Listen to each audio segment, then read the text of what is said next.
The mysterious disappearance of disappointing men. Gloria was in her mid-30s, and she knew she wanted a child. She wanted to be in a relationship and still clung to the hope that she would find a partner who, like her, longed to have a child and raise it. But she was also practical. If a good partner didn't appear soon, she would find another way. With that determination, Gloria signed up for a series of healings. She was ready to do the deep work to change her relationships with men. Our work, directed by Gloria's spirit and body, involved healing her relationship first to her father, who had abandoned her.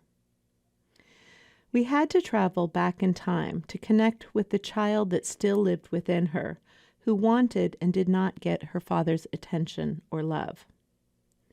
The little girl within her who was desperate for attention but believed she didn't deserve it and couldn't ask for it, and even if she did, she wouldn't get it. The little girl who had learned that men couldn't be counted on and would disappear sooner rather than later.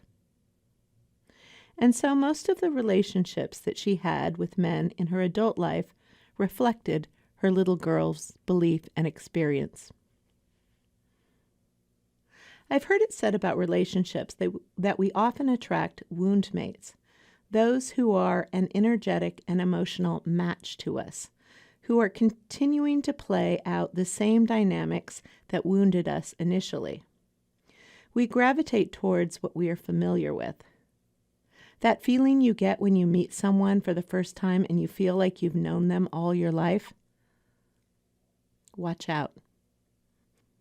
But how does one heal old childhood wounds? A shaman's way involves traveling back to other worlds, the underworld, for example, or in Gloria's case, to go on a series of journeys with her back in time to visit her little girl and ask what her little girl needs. What she needs to express and feel that has been suppressed, tamped down, denied, neglected. The deeper the wound, the more we need to hold space for a part of ourselves that is wounded and needs to express the pain, the anger, the grief, the confusion, the fears that are alive within the wound. To heal, we need compassionate and loving witnesses who allow us to be and feel and express without trying to change us or fix us, even if it is to make us feel better.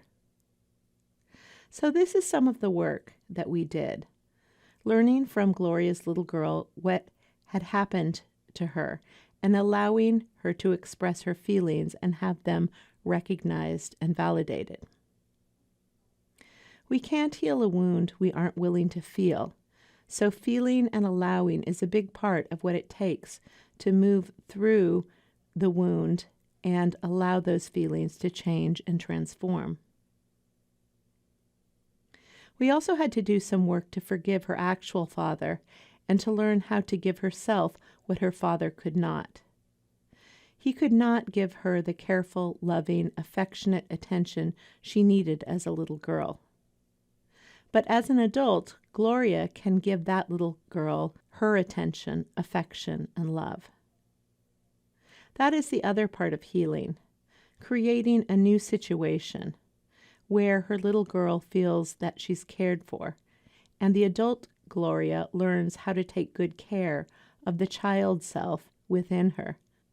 A month and a half after we finished, she went on a 6-week trip to provide medical assistance for those in need in another country. I didn't hear from her, though I saw the pictures she posted on Facebook of the places she visited. I don't know what else happened in her life in that period, and I lost track of her. Until about a year later, I saw an announcement on Facebook that she was having a child. And then after that, photos of her adorable daughter. And a year or so after that, she posted pictures of her wedding. She married the father of her child. Life is mysterious.